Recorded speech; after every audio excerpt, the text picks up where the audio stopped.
A letter to all the kids of a millennial generation. Dear you, perception, the ability to see, hear, or become aware of something through the senses. Perception, it's what affects how we see the world, our morals, values, and ethics.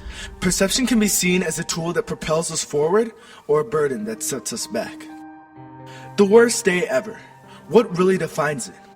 From the point of view of a millennial overflowing with cynicality, the worst day ever comes in a sundry of guises. At this point in a teenager's angsty life, the slightest form of anything can turn into the worst day ever. From the worker at Jimmy John's forgetting to put a slice of tomato in your beach club, to the facade of a jock in the hallway that pushes you down to exert his much-needed masculinity in the public, in hope that they don't notice that he has less IQ points than a piece of toast, or the fact that he came to school baked as a cake. And I really don't understand it. No, not the toast or the cake references, but how people are okay with living their lives so sensitively, pessimistically, numbly, and narcissistically. People are so blinded by their own ambitions and entitlement that they don't see the things that truly matter. The teenage day consists of a series of events that are universal to all of us millennials. 1. Wake up. 2. Brush your teeth, or at least I hope so. 3. Find some form of sustenance to complain to your authority figure until you get that said sustenance. 4. Find a way to not look like fish bait to your piranhas of classmates. 5. Go through your day misunderstanding your environment and taking every misfortune as God's way of smiting you for your crimes. 6. Coming home and giving yourself a pity party because of how your day went, and taking it out on people that don't necessarily deserve your sass because they probably had a day similar to yours. 7. Shampoo with negativity and let the conditioner that is ignorance seep into your brain and marinate for future events. 8. Complain about how much your day sucked via tweets on Twitter and then pass out because you're too mentally and or physically tired to try to change the course of your day. It's sad. It's sad how one small thing can set off a domino effect that turns a person's worst day ever into everyone else's worst day ever. Honestly, people don't have a right to call it the worst day ever because that's how their days are every day. It's sad that people seem to see the world as a glass half empty. It's sad how people conform them and let others define them. It's sad that no one has the energy to try to turn it around.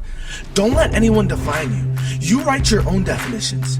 At the end of the day, it all goes back to you. People are so hung up on revenge and negativity, and someone needs to break the chain.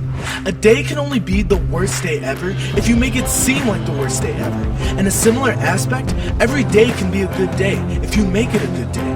Who knows? Maybe the slightest misfortune can turn into blessings in disguise. Maybe that tomato that the Jimmy John's worker forgot to put in your beach club saved you from salmonella. Maybe one day you'll be the person signing the paychecks for that jock that pushed you down in the hallway, and instead of him coming to work baked, he sits out on the sidewalk because he's been fired. I know that the world can't change overnight, but it has to start somewhere. And maybe it's the fact that I prefer to be optimistic, or the fact that I'm tired of being tired. I know that people might not understand where I'm coming from, but for the people that do, be patient. Discover your own core values. Set clear boundaries. Learn from interactions. Do things to grow yourself and don't get sucked into other people's toxicity. To be more concise, I'm reprimanding you for not learning the most important lesson your kindergarten teacher, or any teacher for that matter, could teach a person. Treat people how you would want to be treated. That's the rub of all of this. The world would be such an easier place to live in, and it would save me some time since I wouldn't have needed to write letters like this. Perception, the ability to see, hear, or become aware of something through the senses. Perception, it's what affects how we see the world, our morals, values, and ethics. Perception can be seen as a burden that sets us back or a tool that propels us forward. No matter what your definition is, perception is what unites us under the conditions of being human. Sincerely, a once cynical kid of the millennial generation.